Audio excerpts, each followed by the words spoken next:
जाओ भगवान विष्णु से कह दो कि खुद अपनी मूर्ति को ठीक कर ले। यह टिप्पणी जब देश की सर्वोच्च अदालत में हुई तो यह सवाल उठा कि क्या सर्वोच्च अदालत को, जो भारत के संविधान की रक्षा का प्रतीक है, उसे किसी भक्त की आस्था को ऐसे हल्के में लेने का हक है? क्या इस देश के मुख्य न्यायाधीश को किसी भक्त को यह कहकर अपमानित करने का हक है कि go and ask your lord Vishnu to do something?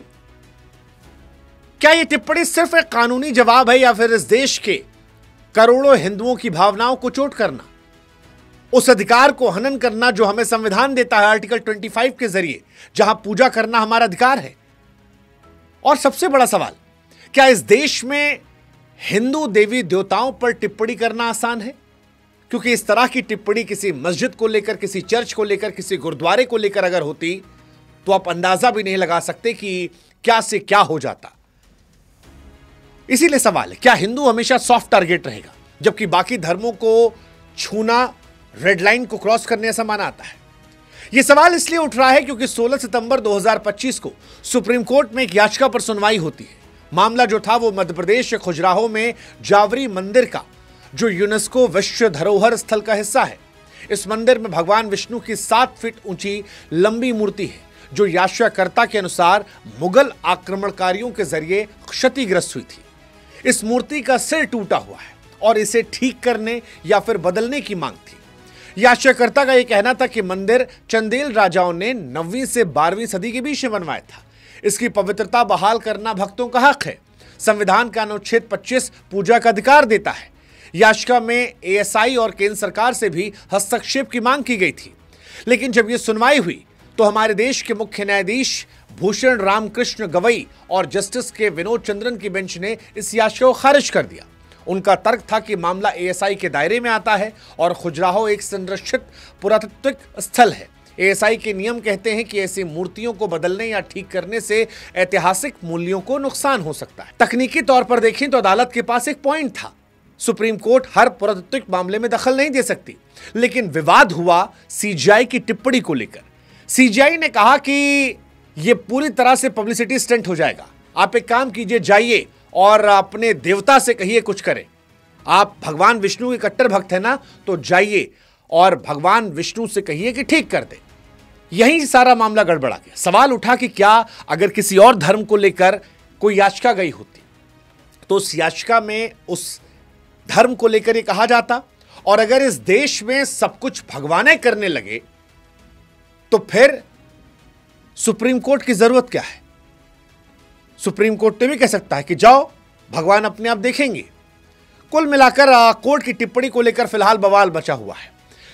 Court की तरफ से कुछ और बातें भी कही गई। कहा गया कि अगर आप शैववाद से विमुख नहीं हैं तो खजुराहो में शिव का एक बड़ा लिंगम है, वहां पूजा कीजिए। अब ये टिप्पणी जो थी, ये टिप्पणी भी हल्की और व्यंग्यात्मक लगी। खासतौर पर यह टिप्पणी जब सुप्रीम कोर्ट के चीफ जस्टिस से आती है, एक भक्त के लिए जो अपनी आस्था के लिए अदालत पहुंचा था। लोगों को यह टिप्पणी अपमानजनक लगी। वैकल्पिक पूजा स्थल सुझाना, वो भी शिवलिंगम का, विष्णु भक्त के लिए असंवेदनशील था। कानूनी विशेषज्ञ कहते हैं कि फैसला ठीक हो सकता है, लेकिन भाषा जो थी वो सुप्रीम कोर्ट की चीफ जस्टिस साहब की संयमित होनी चाहिए थी। अब हम उस देश में रहते हैं जहां पर सुप्रीम कोर्ट के फैसलों पर आमतौर पर टिप्पणियां नहीं की जाती हैं। कंटेम्प्ट ऑफ कोर्ट का डर रहता है। साथ ही हम ये मानते हैं कि देश की सर्वोच्च अदालत का सम्मान हम सबको करना चाहिए। बिल्कुल सही बात है, हम सबको सुप्रीम कोर्ट के चीफ जस्टिस और सुप्रीम कोर्ट की टिप्पणियों का सम्मान करना चाहिए। लेकिन सवाल यह है कि क्या सुप्रीम कोर्ट के चीफ जस्टिस को भी धार्मिक मामलों में टिप्पणियां जो हैं वो और ज्यादा निष्पक्ष होकर या और ज्यादा सम्मानजनक, रिस्पेक्टफुल होकर नहीं करना चाहिए? यह सवाल बड़ा महत्वपूर्ण है क्योंकि इस सवाल से ही जनता के गुस्से को समझा जा सकता है। सोशल मीडिया पर फिलहाल काफी टिप्पणियां हो रही हैं। बहुत सारे लोग हैं जो इसे हिंदू आस्था पर हमला बताते हैं। वकील विनीत जिंदल ने तो राष्ट्रपति द्रौपदी मुर्मू को पत्र लिख दिया है और कहा है कि सीजीआई ने जो टिप्पणी की है उससे हिंदू समाज की आस्था पर चोट पहुंची है और सुप्रीम कोर्ट के चीफ जस्टिस को अपनी टिप्पणी वापस लेनी चाहिए। यह भी कहा कि सुप्रीम कोर्ट को हर धर्म की गरिमा बनाए रखनी चाहिए। ये टिप्पणी हिंदू भावनाओं का अपमान करती है। कई सारे लोगों ने और भी लिखा कि go and ask your lord Vishnu do something. ये अपमान है। हजारों लाखों लोग जो हैं वो इसको लेकर चर्चा कर रहे हैं। वो कह रहे हैं कि हिंदुओं के लिए क्या अलग नियम कायदे कानून है। यह सवाल उठ रहा है। कईयों ने यह भी कहा कि अगर किसी याचिका में दम ना हो तो याचिका को खारिज करने का अधिकार सुप्रीम कोर्ट का है, लेकिन याचिका के साथ विशेष टिप्पणी के जरिए जो आस्था का मजाक उड़ाया जाता है, क्या वो सही है? क्या ऐसी टिप्पणी किसी मस्जिद चर्च के लिए हो सकती है? और अगर होती तो हम कल्पना कर सकते हैं कि कैसे इस देश में हेडलाइन बनती, कैसे इस देश में विरोध होता, कैसे इस देश में राजनीतिक हंगामा होता। ये सवाल बड़े महत्वपूर्ण हैं। कुछ लोग महाभियोग की भी मांग कर रहे थे। हालांकि कानूनी रूप से यह संभव नहीं है, लेकिन कुल मिलाकर कहें तो एक बात जो स्पष्ट है वो ये कि जनता का गुस्सा दिख रहा है। वो इसे हिंदू आस्था पर चोट मानते हैं और सवाल भी उठाते हैं कि क्या ये सब कुछ सिर्फ हिंदू समुदाय पर चोट करने के लिए होगा, क्योंकि हिंदू समुदाय पर चोट करना आसान है। भारत एक ऐसा देश है जहां संविधान सभी धर्मों को बराबर अधिकार देता है, लेकिन कई बार हमने देखा कि हमारे देश के नेता हों या अभिनेता, वो बार बार हिंदू धर्म को लेकर टिप्पणियां कर देते हैं। और शायद ऐसा इसलिए क्योंकि हिंदू भावनाओं की जब बात आती है तो प्रतिक्रिया कमजोर होती है।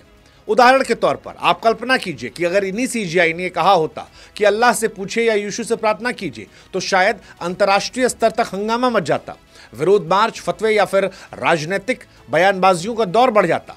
लेकिन हिंदू आस्था पर टिप्पणी होती है तो कोई कुछ कहता नहीं है। हिंदुओं का आमतौर पर सहनशील माना जाता है और यही सहनशीलता क्या ऐसी टिप्पणियों की वजह बनती है? ऐसा सोशल मीडिया पर बहुत सारे लोगों की चर्चा का हिस्सा बनने लगा है। अब ये टिप्पणी जो है ये हमारे जज गवई साहब की तरफ से आई है। वो भारत के 52वें मुख्य न्यायाधीश हैं।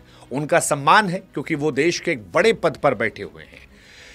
इससे पहले वो बॉम्बे हाई कोर्ट में जज थे, सुप्रीम कोर्ट में जज रह चुके हैं। उनकी नियुक्ति जो है वो कॉलेजियम सिस्टम से हुई है, जिसमें अनुसूचित जाति के प्रतिनिधियों को महत्व दिया गया है।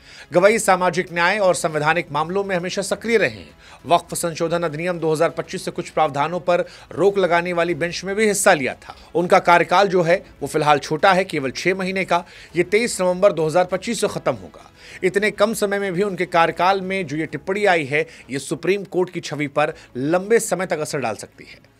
कुल मिलाकर कहें तो यह घटना सुप्रीम कोर्ट की गरिमा के लिए एक सबक हो सकती है। सीजीआई गवई का फैसला कानूनी रूप से सही हो सकता है। उनकी टिप्पणी ने हिंदू भावनाओं को ठेस पहुंचाई है। जनता शायद इसीलिए सवाल उठा रही है। वकील विनीत जिंदल जैसे लोग इसीलिए मांग करें टिप्पणी वापस ले ली जाए। लेकिन सवाल यह है फिर वही कि क्या हिंदू देवी देवताओं पर टिप्पणी करना इतना आसान होता है? और अगर सब कुछ इस देश में संविधान से चल रहा है, तो जो संविधान सभी धर्मों को समानता का अधिकार देता है, तो क्या देश के सुप्रीम कोर्ट को उसकी रक्षा नहीं करनी चाहिए? अगर सीजीआई ये टिप्पणी वापस लेते हैं तो शायद समाज में ये एक सकारात्मक कदम होगा। नहीं लेते हैं तो शायद ये दोहरे मापदंड को और पुख्ता करेगा। लेकिन सुप्रीम कोर्ट को भी समझना होगा कि उनका सम्मान भी तब तक है जब तक वो भी अपनी गरिमा का चिंतन करेंगे। हर आस्था का सम्मान होना चाहिए। उन्हें भी समझना होगा कि रेड लाइन जो धर्मों को लेकर है उसे सभी धर्मों के लिए बराबर बनाया जाए, तभी शायद एक बेहतर भारत का निर्माण किया जा सकता है। उम्मीद करते हैं कि इस टिप्पणी को वो वापस लेंगे।